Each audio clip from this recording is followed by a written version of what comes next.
Eu quero falar sobre essa matéria, uma matéria que você fez aqui para o BSM, né? Os Twitter Files do Brasil, aqui, o complexo industrial da censura.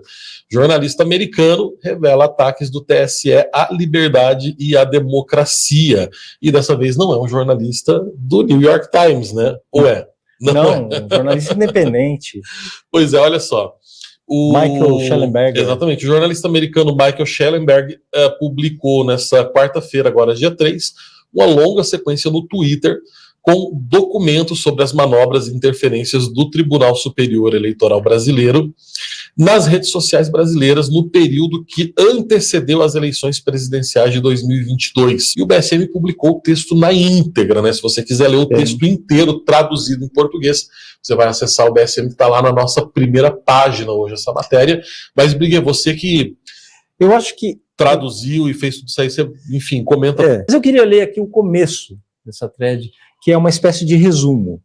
Olha, gente, vejam a gravidade disso. O Brasil está envolvido em uma ampla repressão à liberdade de expressão, liderada por um juiz da Suprema Corte chamado Alexandre de Moraes. Ele está falando em inglês com o público americano, com o público internacional. Moraes colocou pessoas na prisão sem julgamento por coisas que postaram nas redes sociais. Ele exigiu a remoção de usuários das plataformas da mídia social. Exigiu a censura de postagens específicas, sem dar aos usuários qualquer direito de recurso ou mesmo de ver as provas apresentadas contra eles. Agora, os arquivos do Twitter, divulgados aqui pela primeira vez, revelam que Moraes e o TSE, que ele controla, estavam envolvidos em uma clara tentativa de minar a democracia no Brasil. O que eles fizeram? O que ele fez? Ele exigiu ilegalmente que o Twitter revelasse detalhes pessoais sobre usuários do Twitter que usaram hashtags de que ele não gostou. Exigiu acesso aos dados internos do Twitter, em violação das políticas do Twitter. Procurou censurar unilateralmente postagens no Twitter de membros efetivos do Congresso Brasileiro. Caso Marcel Van Hatten e a Carla Zambelli. Procurou transformar as políticas de moderação de conteúdo do Twitter em uma arma contra os apoiadores do então presidente Jair Bolsonaro. Twitter Files mostra as origens da demanda do judiciário brasileiro por poderes de censura abrangente, o uso da censura pelo tribunal para interferência eleitoral antidemocrática e o nascimento do complexo industrial da censura no Brasil. Isso é muito grave o que está sendo feito. Eles estão falando assim, houve uma operação, uma inteira operação. A censura não foi um detalhe. O que eles estão dizendo aqui é que a censura não foi um detalhe nas eleições brasileiras. Ela foi um elemento estruturante das eleições brasileiras. Todo o processo eleitoral brasileiro foi marcado pela censura. Então, nós tivemos aí uma máquina de censura, tá, que funcionou para calar um dos lados envolvidos na eleição. É uma máquina de censura. E aqui ele mostra com documentos, os documentos são impressionantes.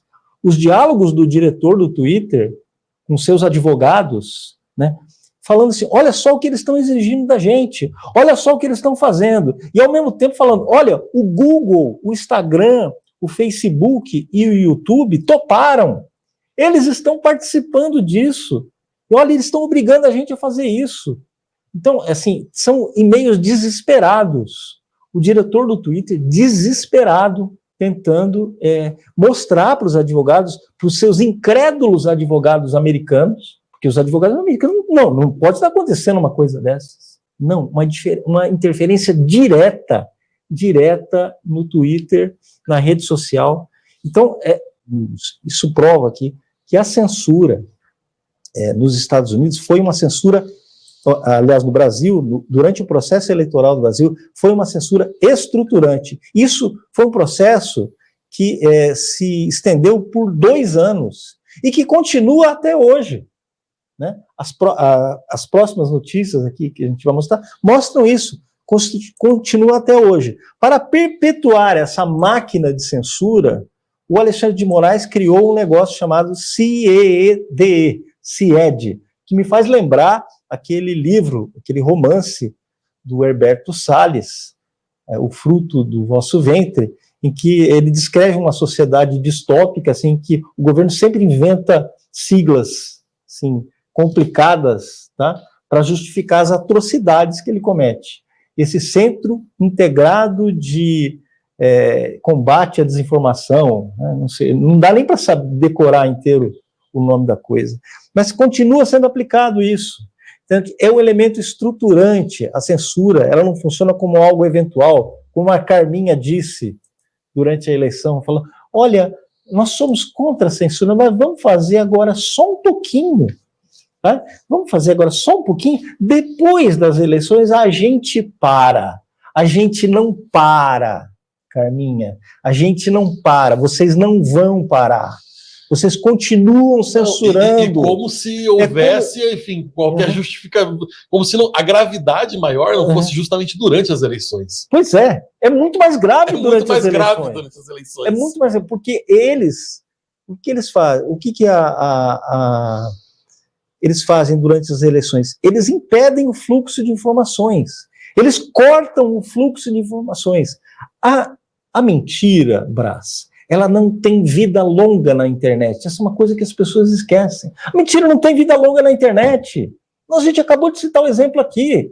O Lula foi lá e disse que 12 milhões morreram em Gaza. É impossível que isso aconteça. Nós estamos demonstrando o ridículo da afirmação do Lula nas redes sociais. A mentira morre logo nas redes sociais. Ela morre logo porque as pessoas vão procurar a verdade. Elas precisam estar livres para procurar a verdade. É preciso ter o terceiro discurso do Aristóteles, né? Precisa ter dialética, ou seja, precisa haver confronto de ideias para que as pessoas cheguem às próprias conclusões. Isso é fundamental sempre, mas no período de eleições é mais fundamental ainda, né? Que esse debate exista. É mais fundamental ainda. E, desculpe, criminosamente, a gente tem que usar os termos, criminosamente, essa máquina de censura impediu que o processo eleitoral brasileiro decorresse com normalidade. Não houve normalidade no processo eleitoral em 2022. Eu não estou dizendo aqui que houve fraude, eu não estou falando que houve fraude, que as urnas não funcionaram, embora a gente não possa... A gente sabe que as urnas são infalíveis, né? São sagradas, são infalíveis e sagradas. Só te corrigir, tá? São, né? Sagradas. O que eu estou dizendo é que todo o processo foi viciado. Todo o processo. Olha, o fato do Lula concorrer às eleições, isso aí já é o... Isso já é um golpe. Fraude, já é o golpe. Já é o golpe em si. Tá, porque a gente tem que lembrar que o Lula só pôde concorrer graças a um jornalismo antiético, sim, baseado em vazamento de dados, em invasão de privacidade, né, em invasão de celular, de dados alheios, vazamento de dados particulares feito pelo Intercept. A gente tem que lembrar que foi o Glenn Greenwald responsável por isso. Aliás, o Glenn Greenwald, sempre lembrando, né? Um americano, por isso que eles vazaram para o New York Times. O Glenn Greenwald financiado pelo Pierre Omidyar, que é o cara que colocou toda a grana para fazer o Intercept, que é um dos maiores doadores do Partido Democrata Americano e é um dos principais financiadores da Wikipedia e é um dos principais financiadores também de outros blogs na Alemanha que fazem esse mesmo tipo de reportagens baseados em dados vazados, em supostas alegações de fontes que não podem, sempre essas reportagens com áreas de factoide, para prestar grandes serviços para mudanças de rumo em processos eleitorais. Né? O Pierre Omidyar está por detrás sempre de jornais que surge ali do nada, parece que não tem grande importância, publica outra bobagemzinha e de repente surge com uma bomba imensa que muda todo o processo político de um país. Eles fizeram isso no Brasil, fizeram isso recentemente agora na Alemanha, com a lei que criminaliza a direita e a AfD na Alemanha. Né? Tudo isso está por detrás desse grande complexo, né, que reúne mídia, que reúne magnatas que controlam a informação de maneira geral e que controlam, que estão associados a grandes partidos da esquerda mundial. Agora, uma coisa que você disse ontem aqui na redação, Blasi, que eu acho que vale a pena compartilhar, é o seguinte: o que nós achamos? Nós achamos que isso vai reverter o processo eleitoral? A gente acha que a revelação a revelação feita pelo Schellenberg, pelo Davi Agape e pelo Eli Vieira Júnior, que também participaram, né, do trabalho todo, a gente acha que isso vai mudar? O Lula vai cair por isso? Vai ter uma CPI que vai mudar toda a história, né?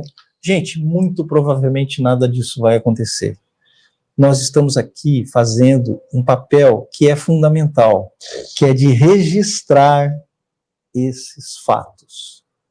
Quando o seu filho, quando o seu neto perguntar o que aconteceu no Brasil em 2022, 2023, 2024, você vai poder dizer: olha, eu li um jornal que mostrava tudo isso. Mostrava o que realmente estava acontecendo no Brasil.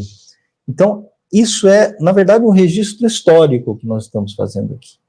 Um registro histórico, porque eles querem criminalizar o simples fato de você dizer que isso aconteceu. As coisas estão caminhando para isso, né? Amanhã eles vão considerar criminoso o sujeito que diz que essas coisas aconteceram, que foi criada uma máquina, tá? Eu gostei muito da expressão, o complexo industrial da censura. Ou seja, uma máquina de censura que foi instaurada e que não deixou de funcionar. Pelo contrário, continua funcionando a pleno vapor, até agora. Continua funcionando e vai continuar funcionando. Eles querem censurar de qualquer maneira a internet. De qualquer maneira. Eles querem censurar. Eles proibiram dizer que o Lula era a favor do aborto durante as eleições.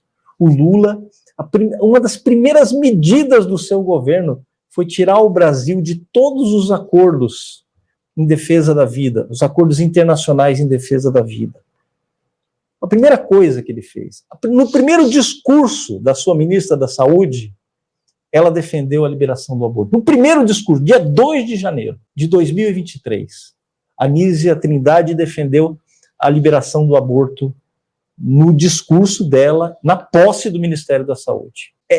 Ficou proibido de dizer que o Lula era amigo do Ortega. O Lula é amigo do Ortega desde o longínquo ano de 1978, quando ele foi levado, quando ele era sindicalista ainda, foi levado para Manágua e se encontrou, a pedido do Fidel Castro, se encontrou com o Daniel Ortega na Nicarágua. Desde então, eles trabalham em colaboração. O regime que está prendendo católicos, proibindo procissões de Semana Santa, já prendeu o bispo, prendeu todos os candidatos presidenciais contrários ao regime. Quer dizer, transformou a própria esposa em vice-presidente e mandou criar o termo casal presidencial. Legalmente agora é o casal presidencial. Que é o que o Lula está querendo fazer com a Janja aqui no Brasil, né? Então, esse é amigo ele não podia dizer que os dois eram amigos durante a eleição. Não podia dizer que ele iria fazer exatamente aquilo que está fazendo agora. Tudo aquilo que está fazendo agora. A eleição foi uma eleição marcada estruturalmente pela censura. Isso que é importante dizer. As eleições de 2022... elas foram marcadas estruturalmente pela censura. E agora, eles querem fazer o quê? Te impedir de saber disso. Te impedir de propagar essa informação de que as eleições de 2022 foram marcadas estruturalmente pela censura. Existiu uma máquina de censura que impediu a realização de um pleito realmente democrático. Impediu o debate eleitoral. Impediu que se fizesse o verdadeiro debate eleitoral. Então, essas foram as eleições presidenciais de 2022. Essas foram as eleições presidenciais de 2022. E hoje, né, nós podemos conhecer essa história a fundo, os bastidores dessa história. Então, o Schellenberger, o Vieira e o Agape estão de parabéns por esse trabalho. Nós vamos continuar divulgando aqui no BSM todos os detalhes desse trabalho que foi muito importante.